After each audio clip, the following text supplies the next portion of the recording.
Well, here we are at Keith's beautiful railway today. On Wednesday it was sunny, and Keith's like, oh no, come Friday. It'll be nice, he said. It'll be nice. Yes, well, Good day for your duck. good day if you're a duck, but we're going to run trains anyway. A bit of rain and hail never hurt the military equipment. Well, now it's hailing a bit more. All right.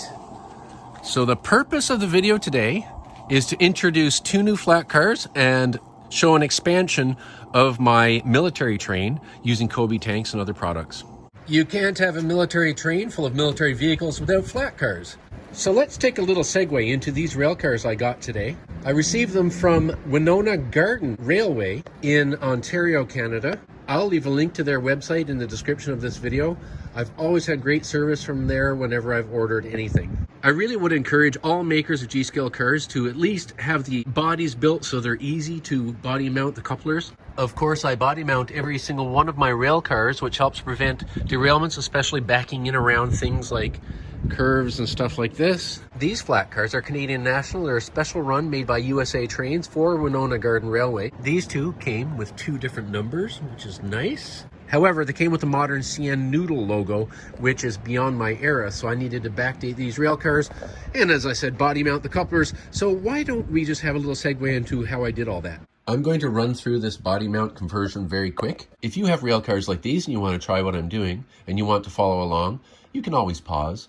I'm not using the European style couplers. I will use the Buckeye couplers that came with it, and I'll cut the tabs off. And I think I might try to use that underneath here somewhere as part of my structure to body mount the couplers. The edge of the cut doesn't have to be pretty because that's going to be hidden under the rail car and nobody's going to see it. I'm going to cut out these little pieces, and I'm going to take these little pieces, as you can see, and glue them in there, giving this a 3-point place to glue it onto the bottom of the rail car. So that fits in there, but it still needs to shave. I wound up taking this extremely thin styrene and put a slight shim under there, and that brought it to the right height. And I smoothed that out a bit, which I'll fix with some paint later. Going back to these pieces, which I cut out of the loops here, I'm going to put it down in here. It'll shore up this position here. It's in there solid. So far, I've just been recycling parts from here. Voila, perfect.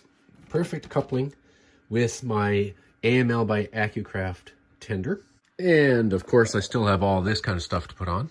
Hobby paint can be expensive, so this is a little trick I learned from my friend Steve in England. I'll leave a link to his channel at the end of this video. This is primer, which is very close to the red oxide used by Canadian National. So I just do a little squirt in there, and then I use a brush and brush it on. And I don't have to go buying little tiny pots of expensive hobby paint. When that spot dries fully, it'll blend somewhat. I mean, it'll look like a little bit of different paint, but all manner of old rail cars had all manner of spots painted out and painted over and redone and re-stenciled. Speaking of stencils, I've run out of my lettering for C's and N's, so that'll have to wait. I also did something in between dry brushing, where you put a brush and you wipe most of the paint off the brush and you can do accents with. That's dry brushing. So somewhere between dry brushing and fully wet, putting it all everywhere, I just sort of smeared paint around here so that it didn't look perfect. And that gives a nice effect. Now it's time to make tie-downs to tie the tanks to the rail cars. I'm going to make hooks out of this chain provided to me by Rob at Swift16. I'll leave a link to his website in the description of this video. This is craft store stretchy stuff. Just using pliers, I make my hooks. These two are just taken off the chain, and these two are complete. Just do one little fold over knot on the end, and then cinch that down tighter with the pliers. Then cut and melt the end. All right, these are on, just a bit loose. Voila! So this is the fictional conductor Keith. Here's the real Keith. Keith, do you mind welcoming us to your railway? Welcome back, everyone. I hope you enjoy your day despite the weather. The rain's held up as we were preparing the train, but that's okay. We would have run in the rain anyway. At the beginning of World War II, Canada had some FT tanks, World War I tanks, they bought from the Americans to use for training. So it's appropriate to have them here on the layout. So here we have, of course, an Allied aircraft waiting for the weather to clear. Lord Michael has a new girlfriend. Without further ado,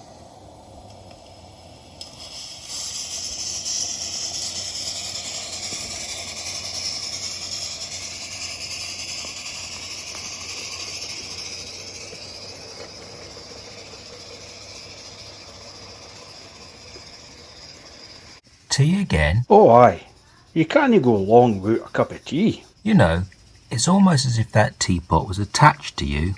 Funny, I was thinking the same thing. Do you care for a drop? Only if it's Earl Grey.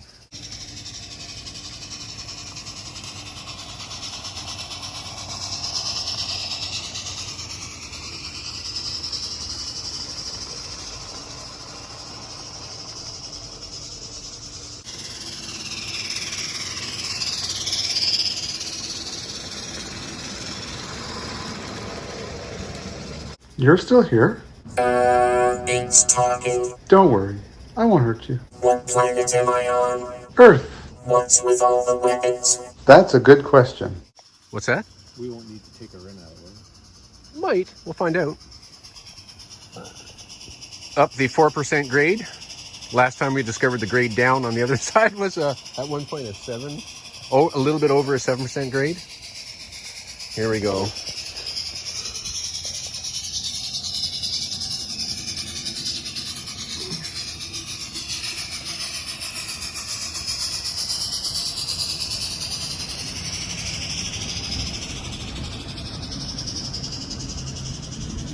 So even now you rise up against each other. Yes, sadly. We got rid of our weapons a long time ago. They were too destructive. So now we settle our differences by voting and playing board games. Sounds like fun. Not if you are the loser.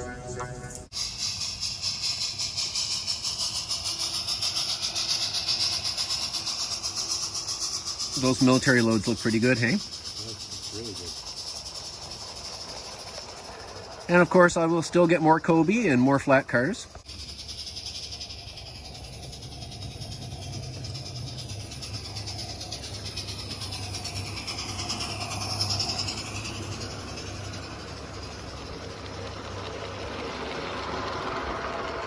So on board the train, we have an ambulance and some cargo.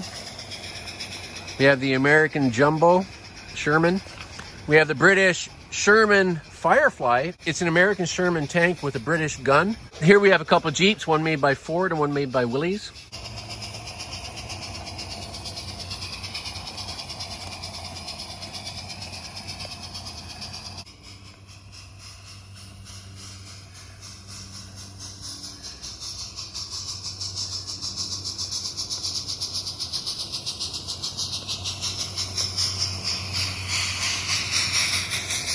Keith's driving, so of course he's mugging the train for the camera.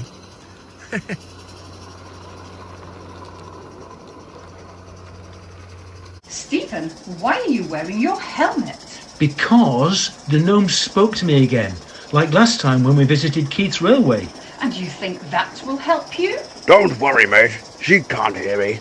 And you're safe with me. Don't worry. Of course I'm worried. This is crazy. Sorry, chum. I don't make the rules. What rules? I'm not sure. You'll have to ask Terry. That's absurd. Here you go again. Honestly, Stephen, can't we just enjoy watching trains?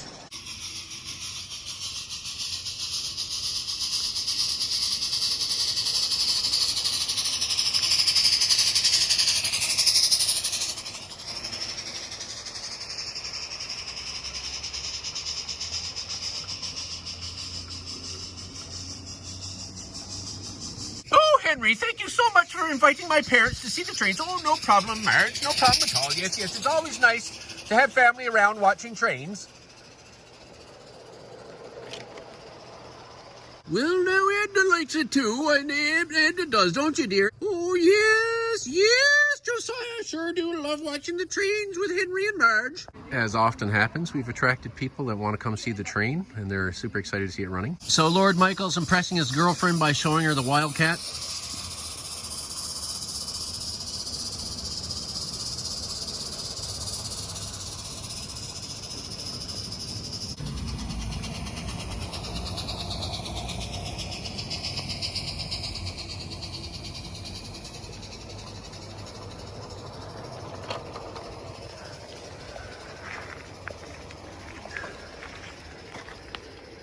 I think spring is in the air. It sure is. It's a great day for trains and only a little bit cold.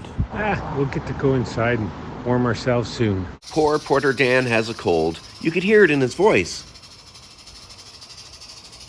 The friar is here, of course. He doesn't say anything. He's got his vow of silence, but he's always here watching the trains.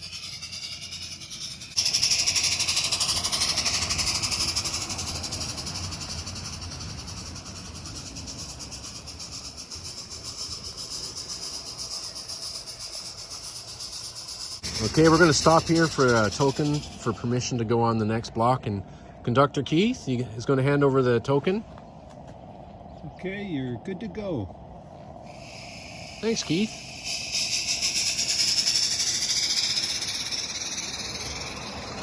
Of course, I drove away fast.